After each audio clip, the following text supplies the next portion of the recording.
All right, we are expecting an update from the NTSB this evening at 7, and while they and we try to find some answers here, one thing is for certain.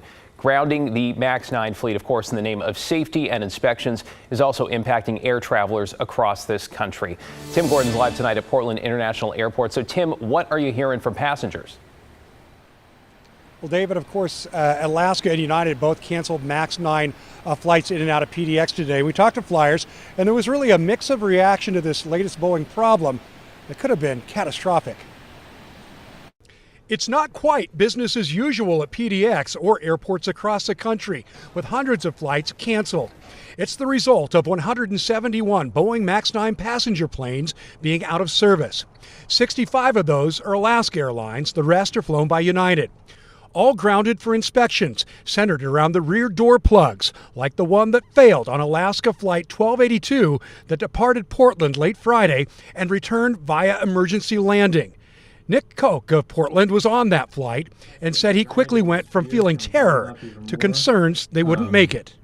Yeah, I was starting to text my girlfriend, my mom, my other loved ones, and didn't know if I was going to make it on the other side.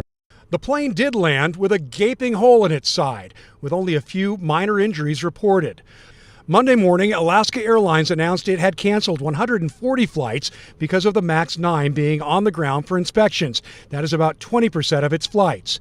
Here at PDX, we saw 11 arrivals and 5 departures canceled by Alaska. Just a couple shut down by United, which does not fly to Portland in as big a volume. It will be at least a few more days before schedules can get back on track.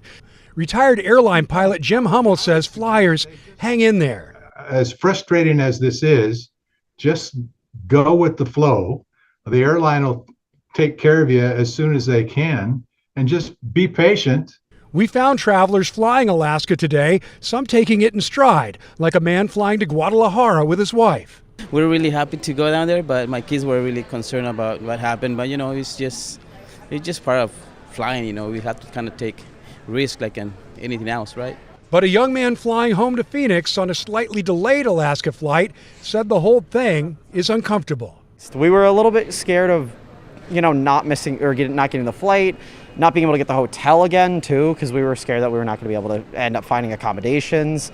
We were just generally scared of it happening again too. So it was a little scary. Well, I can appreciate their feelings about it, but flying still is probably the safest mode of transportation there is, and the odds of this happening were probably very, very slim, and I don't suspect that this will happen again. And to that end, the inspections are happening for a reason, and with word United has found loose bolts around the door plug on some planes, they seem to be paying off. Well, how long will this air travel trouble continue? Well, yesterday Alaska said they expect to have these inspections going on through at least midweek, so at least a couple more days. But David, that's all dependent upon the investigation and any new information, so subject to change. Exactly. Update coming tonight at 7 o'clock from the NTSB. Tim Gordon at PDX tonight. Thanks so much, Tim.